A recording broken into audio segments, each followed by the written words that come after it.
Welcome forward into the 820 show today.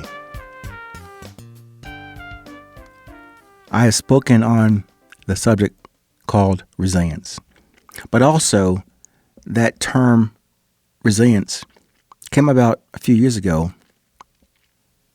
maybe almost a decade ago, but from the almost as nebulous and ethereal concept called resilience and called leadership.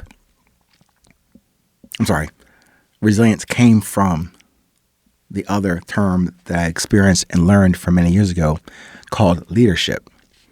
Now, both those terms, leadership and resilience, can be quite fluffy and hard to get your arms around and say, this is leadership or this is resilience. But just for context, and maybe going back a little further, when I left the military or was in the process of leaving the military, a dear friend of mine, his name is Mr. Stephen Sullivan. He had also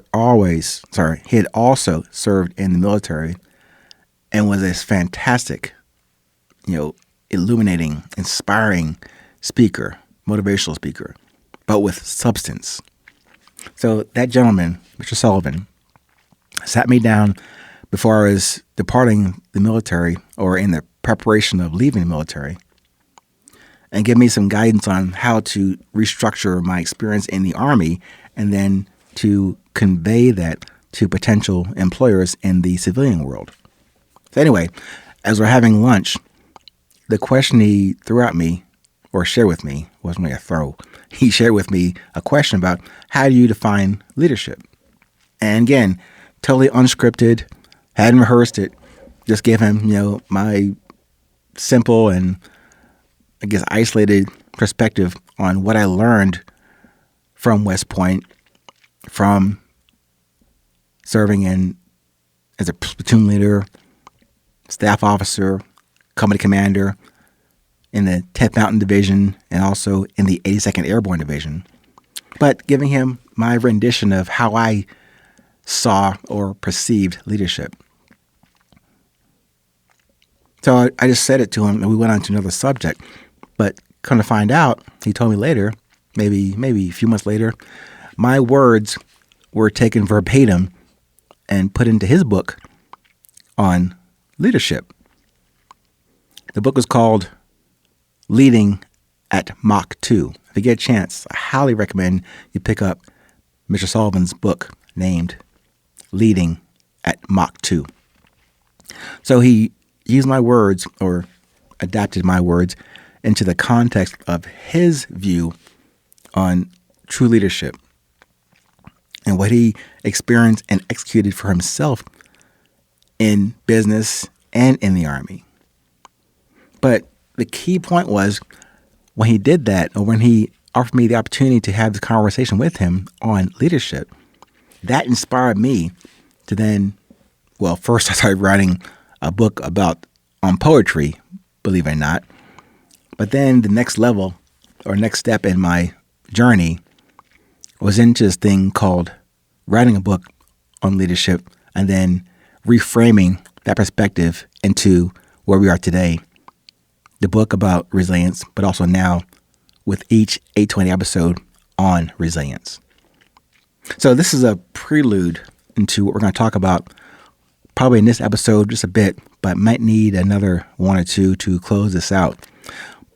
The topic will be under the construct of company grade leadership. Company grade leadership. As I mentioned just briefly, my experience in the Army was pretty much at company grade and below, meaning as a captain, a company commander, as a captain, that is where the work gets done. Certainly, there are bigger and higher levels at battalion, regiment, division. Once we achieve different ranks as an officer from, major, lieutenant colonel. However, not because I stopped at the captain level and the company grade level before I got out of the Army. I still enjoy the recollection and the experience of, as they say, I'm not going to say that, being on the ground with men in the field when it's cold as hell or hot as you know what, but it's just you with your team, with your fellow soldiers. Yeah, you might be in charge of that unit, that platoon, or that company,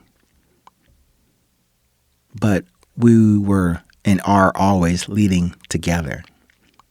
And that was, to me, unbeknownst to me, was the kindling, was the embers would come to burn brightly for me in the book Resilience, the Beauty of Presence, and also in each 820 episode on resilience. That started back then. Yeah, this was maybe more than 30 years ago. But at least there was something there that was stoking that fire, or was starting the fire within me to then express it as best I can in words, in actions, in review, but in review to go forward with that experience. So we'll get into more on the what company grade leadership means. So as another prelude, when I get into it, I was reviewing today a paper I wrote about maybe 7 years ago as a federal civilian. And it's part of a training course or developmental course. And about 7 years ago, I wrote, the topic was called company grade leadership. And I was citing different publications and regulations and structure in the Army and in the federal world to add some, not just color and flavor, but a new perspective from my unique viewpoint on what it meant to be part of leading in a company level. But what does that mean in a more broader perspective? Not just the company of a battalion or regiment. What about the company you keep today? The company you keep in your life, in your family, with strangers, in your extracurricular activities. What's that company? Now, obviously, you can't command a crowd in Walgreens as you walk in, or in the gym, or in wherever you go in your journey today. But keep that in mind as a reference point.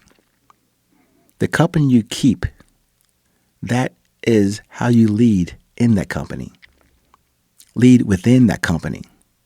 Lead within yourself.